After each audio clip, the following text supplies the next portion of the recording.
सालेपुर रे 40 फुट्र तुलसी गछ ए कथा वर्तमान सोशल मीडिया रे भाइराल होबार लगी।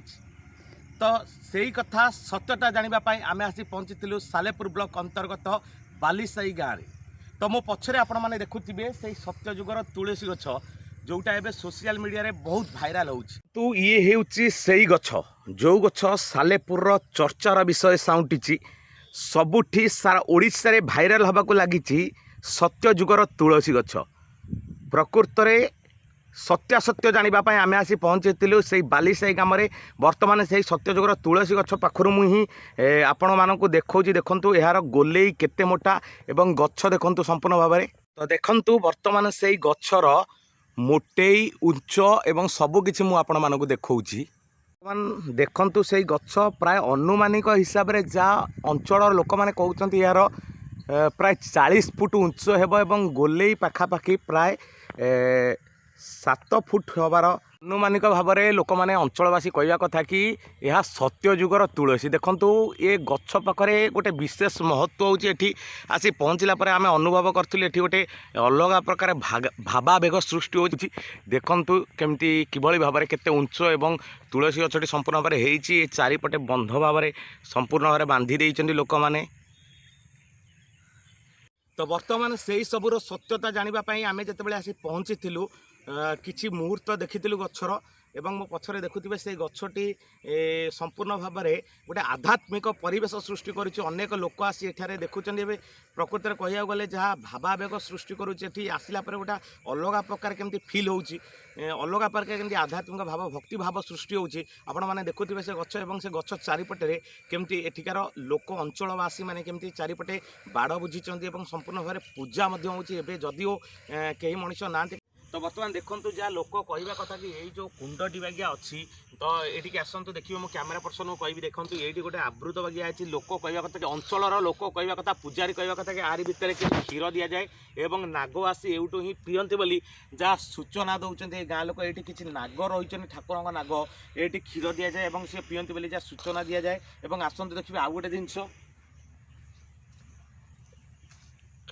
तो देखो यही गोटे है मठ जोठिकी ये बहुत लोक मैंने राति रुहति ये नीति हुए ठाकुर भोग हुए बोली जहाँ अंचलवासी कहते यहाँ से कोठघर। बर्तमान जदि आमको मना अच्छे तो कैमेरा पर्सन को कहि देखा ये है से चुली जोटि ठाकुर नीति हुए घरटी से अच्छी संपूर्ण भाव में आम आपको बरणी दौर। आउ थे देखूँ ये हूँ से सत्यजुगर गछ देखो ये माँ का मूर्ति अच्छी माँ का गोटे मूर्ति आकृति अच्छी जहाँ को पूजा करते भक्ति भावनार सहित पूजा करती।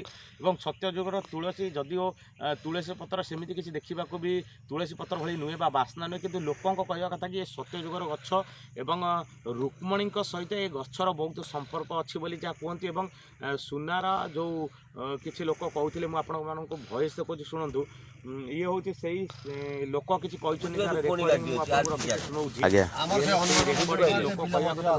कैमेरा सामना को आसवा मना कैमेरा सामना को जब मना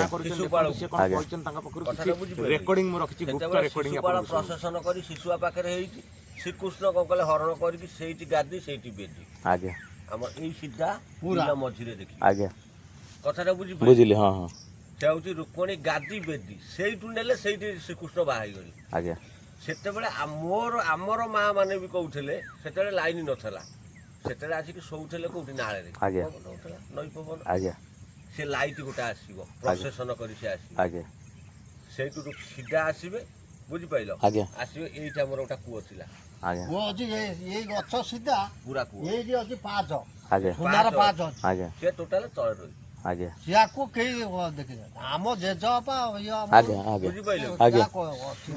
रही प्रशासन जदि पाखापाखि लोक लक्ष्य है से आगू आउट पड़े लोक देखिपारे आसवे कूअरू ये गाधेबे ये चार भाया नई था ये नई एडे बड़ नुह सेपट को डेईकी जाऊे आसते सेपट कौन चूड़ा नहीं आम गाँव को ये गाधेबे कूअरू पानी ने तुलसी गछ देवे सीधा कर चौरा भी अच्छी जो पानी चौरा पूरा सुनार पाच अच्छी माने ये गछ अनुमानिक केते वर्षर बोली भाबुचंदी आपण ये बातिया आगुरु ବାତ୍ୟା ଆଗରୁ ସେଠି ଥିଲା ଆମ ବିଲ ସେଗୋଟା ଥିଲା 200 ଗଛ କୋଉଠି ଏଇ ଯୋଉ ଗଛ ହେଇଛି ସେଗୋଟା 200 ବର୍ଷ ଭଳିଆ ଗଛ ଥିଲା ସେଇଟା ଥିଲା ଆହୁରି ଆଖି ପାଇବନି। 1999 ମସିହା ବାତ୍ୟାରେ ସେ ସେମିତି ତ ଗଛଟା ଆଗରେ ଅଛି ସେମିତିଆ ଗଛ 4-6ଟା ହେଇଗଲା। ଏ ଗଛ ଦେଖୁନା ଏଇ ଗଛ ଏଠି ଏଇଟା ହଁ ହଁ ଏଗୋଟା ସେ ପତର ଯା ଇଏ ସେ ନୁହଁ 7-8ଟା ଗଛ ହେଲାନି ତାର ଚେର ଶାଖା ଯୋଉଠିକି ଯାଇଛି ଆଜ୍ଞା ସେ ଗଛ ଉଠି ଶୁଣନ୍ତୁ ଏଠି ଗୋଟା ଏଇ ଦେଖ ସେଠି ଗୋଟା ଏଇ ଯେ ବନ୍ଧ ତମେ ଯୋଉଠି ଗଡି ଗାଇଲ ବରଗଛ ପାଖରେ ସେଠି ଗୋଟା ସେଠି ସେଇ ବରଗଛ କରକୁ ଦେଖିବ ସେଠି ଗୋଟା ଗଛ ଅଛି ଆଜ୍ଞା ଗୋଟା ହଁ ସେ ଯୋଉ ଏଇ ତାଳ ଗଛ ଇଏ କଣ ଲୋକମାନେ କହୁଛନ୍ତି ସତ୍ୟ ଯୁଗର ଗଛ ସତରେ ସତ୍ୟ ଯୁଗର ଗଛ ତୁଳସୀ ଗଛ କଣ ପୁରୀକି ଯାଏ ତୁଳସୀ ପୁରୀରୁ ନେଇଛନ୍ତି ସେ ଯୋଉ ଗଛ ଶୋଇଥିଲା ଆଜ୍ଞା ମହାମାରୀ ଦେଖା ପାଇବନି। ଏ ବର୍ଷ ଏଇଠୁ ନେଇଥିଲେ ଏଠୁ ଯାଇଥାନ୍ତୁ ଏଇ ବର୍ଷ ଯାଇଥିଲା ପୁରୀକି ପୁରୀରୁ ଆସିଥିଲା 100 ଲୋକ। ଆପଣ ବାଇଟ୍ କାହିଁ ଦଉନାହାନ୍ତି କଣ ଅସୁବିଧା ଅଛି? କିଛି ବାଇଟ କାହିଁ ଦଉ କିଛି ବାଇଟ ଆମେ ତ ଏ ବିଷୟରେ ଆମେ ଯେତିକି ଜାଣିଛୁ ଭକ୍ତି ମାର୍ଗରେ ଅଛୁ ଆମେ ସେଗୁଡା ପଚାର କଲେ କଣ ନାଇଁ ଆପଣ କହିଥିଲେ ନ୍ୟୁଜରେ କିଛି ଲୋକ ଦେଖିଥାନ୍ତେ ଆମ ଚ୍ୟାନେଲ ମାଧ୍ୟମରେ କିଛି ଲୋକ ଦେଖିଥାନ୍ତେ। କଥାଟା ବୁଝାଏ ରୁକ୍ମଣୀ ଗାଦିଙ୍କର 30 ଏକର ସମ୍ପତ୍ତି ଥିଲା।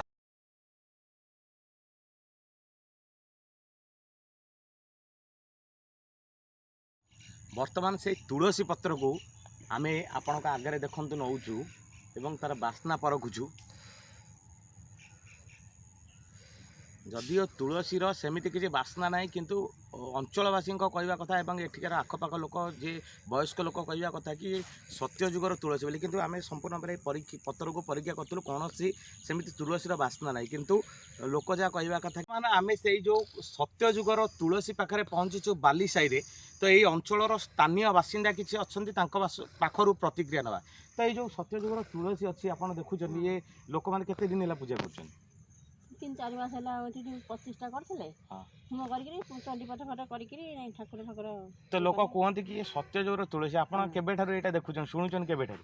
ଆମ ଜନ୍ମ ହେଲା ଦିନ ଆମେ ଦେଖୁଛୁ ଆଉ ଆସିକିରି ଅଧା ଆମର ହେଲାଣି ନା ନାଇଁ ଏ ଗଛ ବିଷୟରେ କ'ଣ ଜାଣିଛନ୍ତି କିଛି କହିବେ ଟିକେ? ଦେଖୁଛନ୍ତି ସେ ଲୋକମାନେ ତୁଳସୀ ବାସୁଛି ବୋଲିକିରି ସବୁ ପୁରୀକି ନେଇଥିଲେ ବୋଲି କିଛି ଲୋକ କହୁଥିଲେ। ହଁ ପୁରୀକି ନେଇଥିଲେ। ଆଉ ଏଠି ପୂଜା ପତ୍ର କେମିତି କ'ଣ ହେଉଛି କିଏ କରୁଛନ୍ତି? ପୂଜା କରୁଛନ୍ତି ଆମର ଦେଉରୀ କରୁଛନ୍ତି ପୂଜା? ହଁ ଦେଉରୀ କରୁଛନ୍ତି ପୂଜା। ତ କେତେ ଟାଇମ୍ ପୂଜା ଗୋଟେ ଟାଇମ୍? ସକାଳେ କରୁଛନ୍ତି ସକାଳେ ସଞ୍ଜ ବେଳେ ସଞ୍ଜ ଦେଉଛନ୍ତି ଆଉ। ନା ଅନ୍ୟ କିଛି ଅଛି କି ଯେଉଁ ଲୋକ ଯେମିତି କହୁଥିଲେ କି ଗଛ ଡାଇ କିଏ ନେଇଗଲେ ପୁଣି ଆଣି ଫେରେଇ ଦିଅନ୍ତି ଏଠି ସାପ ଫାପ ବାହାରନ୍ତି ଏମିତି କିଛି ରହସ୍ୟ ଅଛି କି? ହଁ ସାପ ଦିନରେ ବାହାରୁଛନ୍ତି ଯେତେବେଳେ ଟାଇମ୍ ସବୁଦିନେ ବାହାରୁନାହାନ୍ତି ବେଳେବେଳେ ସାପ ବାହାରୁଛନ୍ତି ବେଳେବେଳେ ବାହାରୁଛନ୍ତି। ଲୋକମାନେ କ'ଣ କହୁଛନ୍ତି ଏ ଗଛକୁ ନେଇ କ'ଣ କହୁଛନ୍ତି? କ'ଣ କହୁଛନ୍ତି ଯିଏ ପୂଜା କରୁଛନ୍ତି ସବୁ ଦେଖୁଛନ୍ତି ସବୁ ଆଉ କ'ଣ କହିବେ ଆଉ ସବୁ ଫସଲ ମସଲ ସବୁ କରୁଛନ୍ତି ଲୋକମାନେ ସବୁ ପଠାରେ। ଏ ଗଛ କେବେକାର ବୋଲି ଭାବୁଛନ୍ତି ଆପଣ?